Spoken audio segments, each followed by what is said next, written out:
नमस्कार साथियों, जय हिंद जय भारत। स्वागत है आप सभी का ऑल एग्जाम प्लेस पे। मैं हूं रोहित खेरा। दोस्तों, आज के इस वीडियो में बात करेंगे सीसेट पेपर का सिलेबस क्या है, सीसेट पेपर क्यों जरूरी है और इसकी तैयारी कैसे की जाए ताकि आप फॉरेस्ट सर्विस के लिए एलिजिबल हो पाए। और कई बच्चे ऐसे भी होते हैं जिनका सिविल सर्विस रहता है लेकिन जीएस पेपर में तो अच्छे मार्क्स आ जाते हैं लेकिन सीसेट पेपर में उतने मार्क्स नहीं ला पाते। उस कारण क्या होता है, उनका उनमें सिलेक्शन नहीं हो पाता मेंस के लिए। तो इसलिए इस वीडियो में हम देखेंगे कि सीसेट पेपर को कैसे पढ़ना है, क्या क्या इसमें सब्जेक्ट होते हैं, कैसे क्वेश्चन आपको देखने को मिलेंगे, पूरा डिटेल में आपको बताऊंगा। और खासकर जो बच्चे फॉरेस्ट सर्विस के लिए प्रिपरेशन कर रहे हैं तो उनके लिए सीसेट पेपर क्यों इंपॉर्टेंट है वो भी हम यहां पर जानेंगे। तो चलिए शुरुआत करते हैं सीसेट पेपर के सिलेबस की।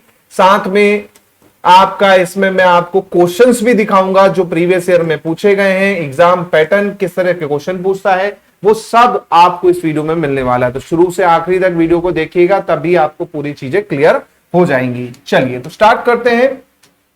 सबसे पहले अगर मैं यहां पर सब्जेक्ट्स की बात करूं तो सीसेट पेपर के लिए आपको मैथ्स आना चाहिए, यानी गणित आना चाहिए। जी हां, गणित के प्रश्न आपको देखने को मिलेंगे, मैथ्स के प्रश्न देखने को मिलेंगे। फिर आपका आएगा दोस्तों इसमें रीजनिंग। जी हां, फिर आपका आएगा रीजनिंग के आपको यहां पर देखने को मिलेंगे। फिर आपका रहेगा कॉम्प्रीहेंशन। जी हां, जिसे हम कहते हैं गद्यांश यहां पर आपको देखने को मिलेंगे। फिर आपके यहां पर कम्युनिकेशन के क्वेश्चंस भी देखने को मिलेंगे। जी हाँ, कम्युनिकेशन के भी क्वेश्चन देखने को मिलेंगे, संचार से रिलेटेड क्वेश्चन भी देखने को मिलेंगे। और कुछ पेपर्स ऐसे थे सीसेट के जहां पर उन्होंने हिंदी, जी हाँ हिंदी और कुछ पेपर में उन्होंने इंग्लिश भी पूछी थी। तो इंग्लिश तो उन्होंने हटा ली थी लेकिन हिंदी नहीं हटाई थी, है ना। तो हिंदी आपको पूछ सकता है, 2-4 क्वेश्चन भी आ सकते हैं। इंग्लिश जनरली अगर आप यूपीएससी दे रहे हैं या फिर दूसरा एग्जाम दे रहे हैं, दूसरे पीएससी की तैयारी कर रहे हैं तो वहां पर आपको कई जगह पूछ लेता है। लेकिन आपका इंग्लिश जो है आपका एमबीबीएससी ने हटा दिया था, जो लास्ट ईयर उन्होंने दिए थे इंग्लिश के क्वेश्चन। तो इंग्लिश नहीं भी करेंगे तो चलेगा, लेकिन ये जो टॉपिक है ऊपर के 4, ये तो आपको बहुत ज्यादा जरूरी है पढ़ना। रही बात कॉम्प्रीहेंशन की, तो कॉम्प्रीहेंशन यहां पर हिंदी प्लस इंग्लिश दोनों में रहते हैं तो आपको कोई दिक्कत नहीं है। जबकि यूपीएससी में ओवरऑल आप देखेंगे तो इंग्लिश वाला वेटेज भी रहता है, हिंदी वाला वेटेज भी रहता है। वैसे ही पीएससी में आप देखेंगे तो हिंदी इंग्लिश दोनों में ही आपको रहेंगे, तो आपको कोई दिक्कत नहीं जाएगी कि सर इंग्लिश वाले कॉम्प्रीहेंशन कैसे करें, भाई हिंदी में भी वो रहेगा, है ना। तो मैथ्स कैसा लेवल आएगा, रीजनिंग का लेवल कैसा रहेगा, क्वेश्चन कैसे रहेंगे, टॉपिक कौन कौन से पढ़ने, पूरा हम डिटेल में देखेंगे। सबसे पहले हम बात करेंगे यहां पर मैथ्स की। तो मैथ्स में देखिए आपको ऐसा कोई टॉपिक नहीं है जो सीसेट में ना पूछा गया हो, सभी टॉपिक आप देखेंगे सीसेट में पूछे गए हैं। तो जो मेन टॉपिक जिसका मैंने एनालिसिस किया है लगातार 2013 से लेके, जब से आपका 2014 से लेके जब से आपका सीसेट शुरू हुआ है, 2021 का जो पेपर हुआ था तब तक हमने यहाँ पे एनालिसिस करके जो जो टॉपिक पूछे गए वो मैंने आपको मेंशन किए और वही आपको करने हैं। जिससे आप देखेंगे नाव धारा हो गया, है ना, लीनियर इक्वेशन हो गया, सरलीकरण सिंप्लीफिकेशन हो गया, रेशियो हो गया, एवरेज हो गया, मिसिंग नंबर पजल हो गया, है ना, टाइम एंड डिस्टेंस हो गया। ज्योमेट्री के क्वेश्चंस भी बेसिक लेवल के पूछे गए हैं, परसेंटेज से काफी 3 से 4 क्वेश्चन कई बार वो पूछ लेता है। हाइट एंड डिस्टेंस के क्वेश्चन भी आपको सीसेट में देखने को मिलेंगे। लाभ हानि के, प्रॉफिट लॉस के, समय और काम, टाइम एंड वर्क के क्वेश्चन भी देखने को मिलेंगे। नंबर सिस्टम के तो भाई 2 से 3 क्वेश्चन कंफर्म होते हैं, हमेशा आते ही ये देखने को मिलेंगे।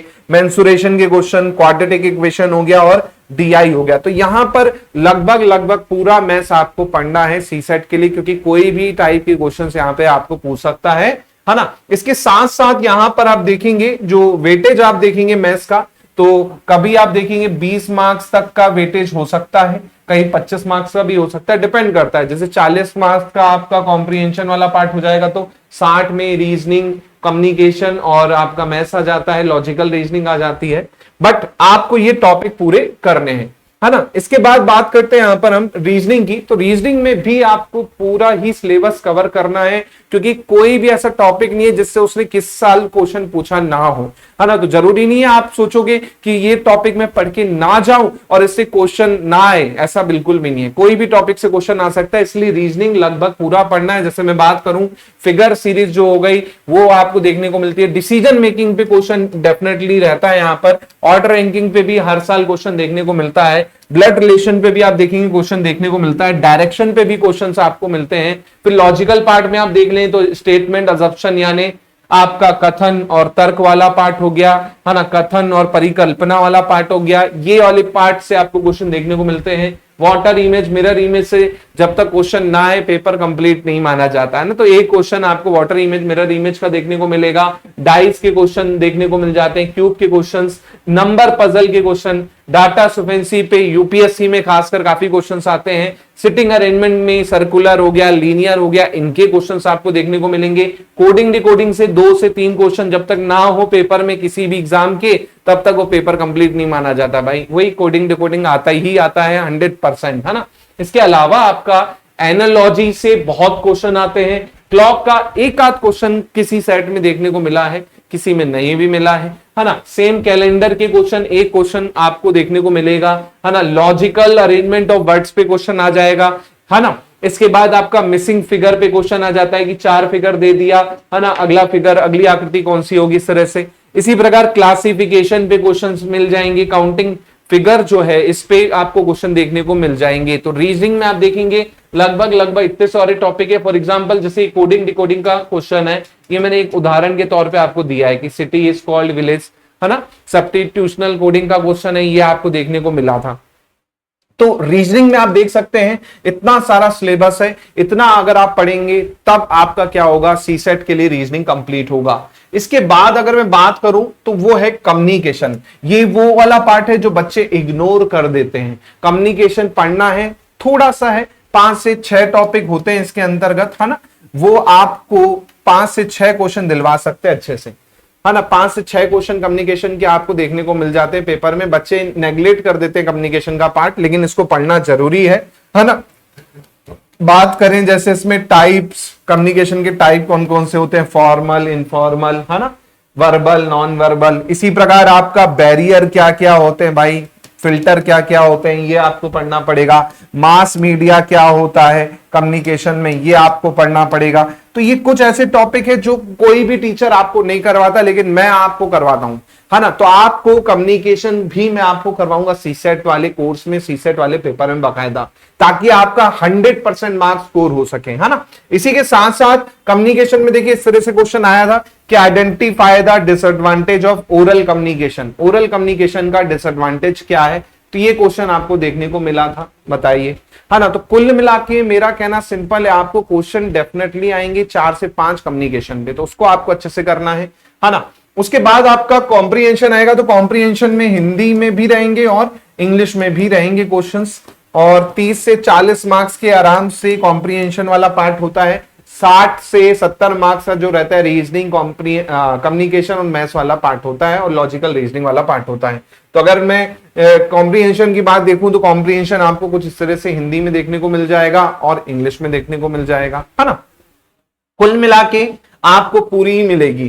फिर रही बात हिंदी, तो हिंदी किसी किसी सेट में देखने को मिला है। कोई कोई सेट ऐसा था 2018 का, उसमें हिंदी आ गई थी, है ना, 2019 में नहीं आई। तो कुछ में हिंदी आई है, कुछ में नहीं आई है, लेकिन बेसिक हिंदी आपको करना पड़ेगी। जैसे अगर मैं क्वेश्चन आपको दिखा दूं तो इसमें देखेंगे आप मनोहर में कौन सी संधि है, तो संधि पे आपको आया है। ऐसे ही दिग्गु समास कौन सा है, समास पे क्वेश्चन है ना, संधि पे क्वेश्चन आया है आपको। ऐसे ही आपका काव्य पे क्वेश्चन आया है कि कामयानी का महाकाव्य की रचयिता कौन है, तो लिटरेचर वाले पार्ट पे क्वेश्चन आया है। ऐसे ही आप देखो ये शब्द किससे बना है, बेसिकली प्रत्यय और प्रत्यय वाला जो पार्ट है उससे आपको क्वेश्चन देखने को मिला है। तो कुल मिला के यहां पर हिंदी में जो क्वेश्चन आए थे, जो मैंने आपको उठाए हैं सीसेट के, ये आपको पूछे गए थे कि सीसेट में, है ना। लेकिन हिंदी जरूरी नहीं है हमेशा आए, लेकिन सिर्फ साइड पे अगर आपको आ गई तो सिलेबस से हटाई नहीं जाती है। इंग्लिश हटाती थी, हिंदी उसने नहीं हटाई थी, तो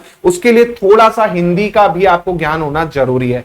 तो कुल मिला के आपने यहां पर सीखा कि सर हमें अगर सीसेट पेपर क्लियर करना है तो क्यों इंपॉर्टेंट है। तो पहले मैं आपको बता दूं, सीसेट पेपर में आप देखेंगे जो एमपीपीएससी में सिविल सर्विस की तैयारी कर रहे हैं, सिविल सर्विस की जो तैयारी कर रहे हैं, है ना, तो उनके लिए 40% लाना है। 40% स्कोर करोगे तभी आपका जीएस काउंट होगा। तो बच्चे क्या सोचते हैं, अरे सर मैथ रीजनिंग क्या पढ़ना, कॉम्प्रिहेंशन कर लेंगे, थोड़ा 1-2 मैथ्स तो इतना आता है, हो जाएगा। लेकिन कई ऐसे स्टूडेंट्स हैं मेरे जिनका जीएस में बहुत अच्छा मार्क्स है लेकिन सी सेट क्वालिफाई तक नहीं हो पाया, तो बाद में वो पछताए कि सर थोड़ा सा सी सेट भी पढ़ लिया होता तो बहुत अच्छा होता। तो उनके लिए तो जरूरी है कि 40% मिनिमम लाना है। सबसे ज्यादा जो इंपॉर्टेंट है सी सेट, वो फॉरेस्ट सर्विस वालों के लिए इंपॉर्टेंट है। जो बच्चे चाहते हैं कि फॉरेस्ट सर्विस में हमारा सिलेक्शन हो, हम रेंजर बने, एसीएफ बने, तो भैया जब तक सी सेट में आप अच्छे मार्क्स स्कोर नहीं करोगे तब तक आपका कुछ नहीं हो सकता फॉरेस्ट सर्विस में।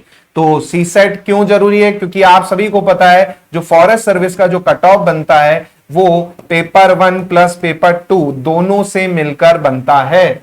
आप खुद देखिए 312 गया है लास्ट ईयर, 312 कट ऑफ गया है आउट ऑफ 400। तो अगर आप जीएस में कितना भी स्कोर कर लें तो हार्डली आप कितना जा पाएंगे, ज्यादा से ज्यादा 160 जा पाएंगे जीएस पेपर में। अब आपको कहां सहारा लेना पड़ेगा? सी सेट में ही लेना पड़ेगा। तो ये सी सेट में लेना पड़ेगा तो यहां पर भी 160 लाओगे तभी जाके आपका क्या होगा, 320 होगा। तो आपको सेफ साइड अगर लेना है तो 300 प्लस कट ऑफ लेके चलिए फॉरेस्ट वाले आप भैया, 300 plus safe side UR category की मैं बात कर रहा हूं, है ना। 300 प्लस सेफ साइड लेके चलो तभी आपका क्या होगा, सिलेक्शन होगा। उसके लिए आपको 80 क्वेश्चन सॉल्व करने हैं, यानी 160 क्वेश्चन चाहिए किसके लिए, पेपर 1 में, और पेपर 2 में ही 80 क्वेश्चन आपको लाने हैं, तब 160 होंगे, तब 320 होगा, है ना, 320 होगा। तो कुल मिला के आपको सेफ साइड अगर लेके चलना है तो आपको सी सेट में अच्छा परफॉर्म करना होगा। तो जो बच्चे चाहते हैं कि फॉरेस्ट सर्विस में उनका सिलेक्शन हो, कट ऑफ निकले, तो सी सेट पे आपको 100% मार्क्स लाने, एक मार्क्स भी आपको यहां पर छोड़ना नहीं है। क्योंकि जीएस पेपर आपने देखा ही कितना टफ आ जाता है, कई बार वहां पर स्कोर नहीं कर पाते हो 150 से ज्यादा भी आप। दूसरी बेनिफिट ये है कि अगर आपका जीएस में कम भी हो गए ना और आपका ओवरऑल कट ऑफ निकल गया तो भी आप सिलेक्टेड हो। फॉरेस्ट के लिए तो हो ही भले सिविल के लिए आप नहीं हो क्वालिफाई तो क्या हुआ, लेकिन फॉरेस्ट के लिए क्वालिफाई हो जाओगे आप। इसलिए सी सेट आपके लिए बहुत जरूरी है। तो मैंने आपको ऑलरेडी बता दिया, सी सेट आपको अच्छा प्रिपेयर करना है तो सी सेट के लिए आपको मैथ्स, जी हाँ मैथ्स, रीजनिंग पूरा करना है, थोड़ा भी नहीं छोड़ना है कि नहीं सर ये टॉपिक छोड़ देते हैं। मैथ्स रीजनिंग ये पूरा करना है। रीजनिंग में दोनों पार्ट आ जाएंगे, लॉजिकल और वर्बल नॉन वर्बल, 3 पार्ट आ जाएंगे, ठीक है। लॉजिकल, वर्बल, नॉन वर्बल तीनों पार्ट आपको करने हैं। फिर आपका आएगा कम्युनिकेशन। कम्युनिकेशन से 5 क्वेश्चन आते हैं जो बच्चे नेग्लेक्ट कर देते हैं, पढ़ते नहीं है और सोचते हैं कि अरे हो गया, खासकर फॉरेस्ट सर्विस वाले बच्चे, कम्युनिकेशन करना है। फिर चौथा टॉपिक है कॉम्प्रिहेंशन, जिसकी प्रैक्टिस बहुत ज्यादा जरूरी है। बिना प्रैक्टिस के आप इसको अच्छे से नहीं कर सकते। जब तक ज्यादा से ज्यादा 2-4 आप नहीं बनाओगे ना तब तक आपको फील नहीं आएगा, है ना। इसके बाद हिंदी ऑप्शनल है, यहां पर मैं ऑप्शनल इसीलिए लिख रहा हूं क्योंकि कुछ पेपर में हिंदी आती है, कुछ में नहीं आई थी, तो आप नहीं भी करेंगे तो चलेगा। लेकिन ये 4 टॉपिक मैथ्स, रीजनिंग, कम्युनिकेशन और कॉम्प्रिहेंशन ये करोगे तब जाके आपका क्या होगा, सी सेट पेपर कंप्लीट होगा, है ना। तो होपफुली आपने पूरा सिलेबस समझाओ, सी सेट क्यों जरूरी है वो समझाओ। और इसके अलावा अगर मेरी आपको कोई हेल्प चाहिए तो ये मेरा व्हाट्सअप नंबर है, आप मुझे इसमें व्हाट्सअप कर सकते हैं।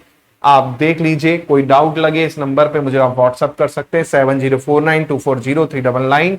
वीडियो कैसा लगा, अच्छा लगा लाइक कर दें, शेयर कर दें। साथ में दोस्तों हमारा ऐप डाउनलोड जरूर कर लें, यहां पर आपको मिल जाएगा सी सेट का कोर्स, साथ में previous paper free of cost, जी हाँ free PDF, previous paper, exam syllabus, current affair, YouTube की क्लास, टेस्ट सीरीज सब कुछ मिल जाएगा। आप लोगों के लिए नया बैच सी सेट का मैं लेके आ रहा हूं, जी हाँ, जिसकी फीस अभी लॉन्च होते समय केवल और केवल है 999 रुपए। जी हाँ 999 रुपए में कंप्लीट सी सेट आपको मिलेगा। पूरा maths, reasoning, comprehension, communication, Hindi और ऑप्शनल इंग्लिश भी इसमें डाल रहा हूं क्योंकि मेरे कई स्टूडेंट हैं जो यूपीएससी वाले भी हैं, तो उनके लिए भी ये बेनिफिशियल होने वाला है। तो भैया आपके लिए पूरा का पूरा सी सेट का पैकेज मिल रहा है 999 रुपए में।